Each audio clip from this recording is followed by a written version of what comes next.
అక్క సొంత పార్టీ పెట్టుకోవాలని డిసైడ్ అయ్యారు. అందుకోసం గ్రౌండ్ ప్రిపేర్ చేసుకుంటున్నారు. ఈలోగా మున్సిపల్ ఎన్నికలు రాబోతున్నాయి. ఎలాగైనా సత్తా చాటాలి, తన బలమేంటో బీఆర్ఎస్ కు చూపించాలని డిసైడ్ అయిన కవిత సింహంపై సవారీతో కారును ఢీకొట్టేందుకు స్కెచ్ వేస్తున్నారట. All India forward black party గుర్తుపై తన మద్దతుదారులను బరిలోకి దించేందుకు ప్లాన్ చేస్తున్నారట. తాను గెలిచినా గెలవకపోయినా కారు మైలేజ్ను మాత్రం తగ్గించాలనేది కవిత ప్లాన్ అంటున్నారు. ఈ గాసిప్స్ చక్కర్లు కొడుతున్నాయి.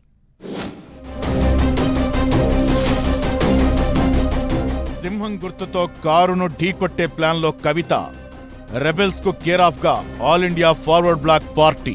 సింహం గుర్తుతో మున్సిపల్ ఎన్నికల బరిలో నిలిచే స్కెచ్. తన మద్దతుదారులను పెట్టి బీఆర్ఎస్ కు జలకిచ్చే ప్లాన్. కారు దిగారు. ఎట్టకేలకు తన ఎమ్మెల్సీ పదవికి చేసిన రాజీనామాను కూడా ఆమోదించేలా చేసుకున్నారు. పార్టీ పెడతానని కూడా ప్రకటించేశారు. అంతలోపు జాగృతి జనం బాట పేరుతో బీఆర్ఎస్ నేతలను టార్గెట్ చేస్తూ జిల్లాలను చుట్టేస్తున్న కవిత పార్టీ ఏర్పాటుకు గ్రౌండ్ ప్రిపేర్ చేసుకుంటున్నారు. పార్టీ ఏర్పాటు గుర్తు రావడానికి టైం పట్టే అవకాశం ఉండటంతో ఈలోపే రాబోతున్న మున్సిపల్ ఎన్నికలపై ఫోకస్ పెట్టారట కవిత. తన మద్దతుదారులను పోటీ చేయించి బీఆర్ఎస్ కు తన సత్తా ఏంటో చూపించే స్కెచ్ వేస్తున్నారట కవితక్క. తన మద్దతుదారులను ఇండిపెండెంట్ గా పోటీ చేయిస్తే ఈసీ ఒక్కో చోట ఒక్కో అభ్యర్థికి ఒక్కో గుర్తును కేటాయించే అవకాశం ఉండటంతో కొత్త ప్లాన్ వేస్తున్నారట Kavitha. All India forward bloc పార్టీతో కలిసి మున్సిపల్ ఎన్నికల బరిలోకి దిగాలని చూస్తున్నారట Kavitha. All India forward black party national party. ఈ పార్టీ సింబల్ సింహం గుర్తుకు ఫుల్ క్రేజ్ ఉంటుంది. గతంలో మన రాష్ట్రంలో ఒకరిద్దరు నేతలు ఎమ్మెల్యేలుగాను ఈ గుర్తుతో గెలవగా మరికొందరు నేతలు ప్రధాన పార్టీ అభ్యర్థుల గెలుపోటములను తారుమారు చేసిన దాఖలాలు ఉన్నాయి.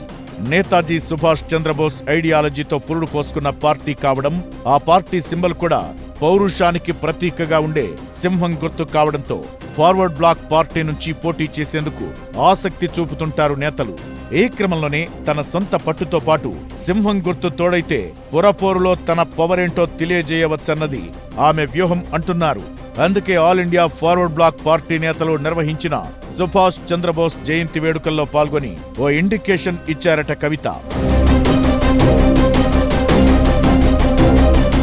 రెబెల్స్ కు కేర్ ఆఫ్ గా ఉన్న ఫార్వర్డ్ బ్లాక్ పార్టీకి కవిత లాంటి చరిష్మా లీడర్ తోడైతే ఆ పార్టీకి జనబలం పెరిగే ఛాన్స్ ఉండటంతో ఆ పార్టీ రాష్ట్ర నేతలు సైతం కవిత ప్రపోజల్ కు గ్రీన్ సిగ్నల్ ఇచ్చేశారట.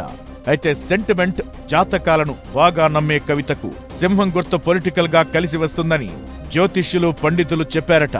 అందుకే సింహం సింబల్ తో మున్సిపల్ ఎన్నికల బరిలో నిలిచేందుకు రెడీ అవుతున్నారట. గతంలో ఆదిలాబాద్ మున్సిపల్ చైర్మన్ గా పనిచేసిన బీఆర్ఎస్ అసంతృప్త నేత రింగినేని మనీషా ద్వారా ఆదిలాబాద్ మున్సిపాలిటీలో సత్తా చాటాలనేది కవిత ప్లాన్ అంటున్నారు. ఇదే తరహాలో మంచిర్యాల కార్పొరేషన్ తో పాటు చెన్నూర్, వెల్లంపల్లి, ఆసిఫాబాద్, నిర్మల్ మున్సిపాలిటీలపై కూడా కవిత ఫోకస్ పెట్టారని, బీఆర్ఎస్ అసంతృప్తులకు గాలం వేస్తున్నారని టాక్ వినిపిస్తోంది. ఉమ్మడి ఆదిలాబాద్ జిల్లాలో కవితకు సొంతంగా కొంత ఇమేజ్ ఉండటంతో పాటు సింహం గుర్తు కూడా తోడైతే చెప్పుకోదగ్గ ఓట్లు వస్తాయని లెక్కలు వేసుకుంటున్నారట. అదే సమయంలో తన పార్టీ ద్వారా మంచిర్యాల నుంచి ఎమ్మెల్యేగా బరిలో దిగేందుకు కవిత ప్లాన్ చేస్తుండటంతో ఆదిలాబాద్ నుంచే పురపోరులో సత్తా చాటేందుకు ఆమె ప్లాన్ చేస్తున్నారనే టాక్ నడుస్తోంది. ప్రధానంగా ఉత్తర తెలంగాణపైనే ఆమె ఫోకస్ చేయబోతున్నట్టు తెలుస్తోంది. అక్కడే బీఆర్ఎస్ బలంగా ఉండటంతో కారు పార్టీని దెబ్బతీయడమే ఆమె లక్ష్యమనే టాక్ నడుస్తోంది. మొత్తానికి అసెంబ్లీ ఎన్నికలకు ముందే కవిత సత్తా ఏంటన్నది రాబోయే మున్సిపల్ ఎన్నికలే తేల్చేసే ఛాన్స్ ఎక్కువగా కనిపిస్తోంది.